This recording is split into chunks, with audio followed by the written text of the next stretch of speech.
Don't explain your philosophy. Embody it.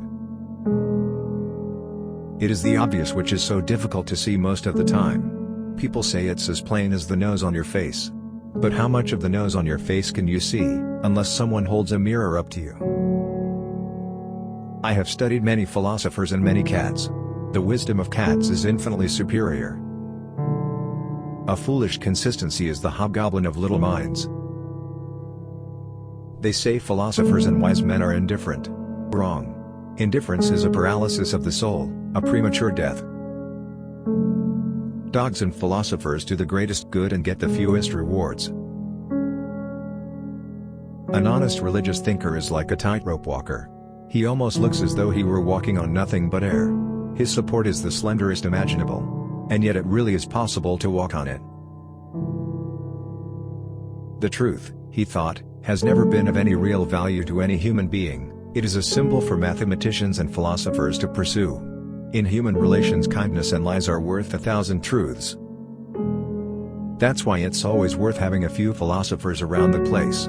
One minute it's all is truth beauty and is beauty truth, and does a falling tree in the forest make a sound if there's no one there to hear it, and then just when you think they're going to start dribbling, one of them says, incidentally, putting a 30-foot parabolic reflector on a high place to shoot the rays of the sun at an enemy's ships would be a very interesting demonstration of optical principles.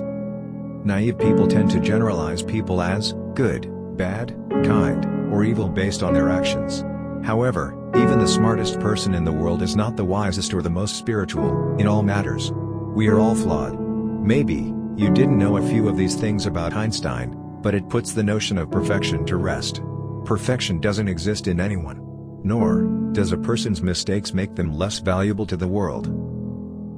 1. He divorced the mother of his children, which caused Mileva, his wife, to have a breakdown and be hospitalized. 2. He was a ladies' man and was known to have had several affairs. Infidelity was listed as a reason for his divorce. 3. He married his cousin. 4. He had an estranged relationship with his son. 5. He had his first child out of wedlock. 6. He urged the FDR to build the atom bomb, which killed thousands of people.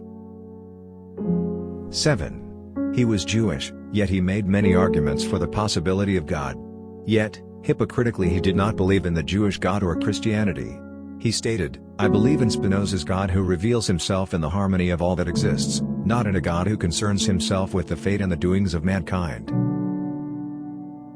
As long as there have been men and they have lived, they have all felt this tragic ambiguity of their condition, but as long as there have been philosophers and they have thought, most of them have tried to mask it. Was not Hypatia the greatest philosopher of Alexandria, and a true martyr to the old values of learning? She was torn to pieces by a mob of incensed Christians not because she was a woman, but because her learning was so profound, her skills at dialectics so extensive that she reduced all who queried her to embarrassed silence.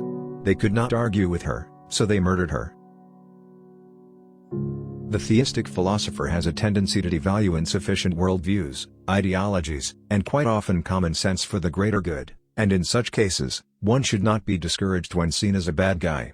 If he stresses over man's perception of a righteous heart, then he has given his heart to man. Alaric knew that everything that existed had its opposite. In danger he might find peace. And yet, of course, in peace there was danger. Being an imperfect creature in an imperfect world, he would always know paradox. And that was why in paradox there was always a kind of truth. That was why philosophers and soothsayers flourished. In a perfect world there would be no place for them. In an imperfect world the mysteries were always without solution, and that was why there was always a great choice of solutions. Philosophers say a great deal about what is absolutely necessary for science, and it is always, so far as one can see, rather naive, and probably wrong.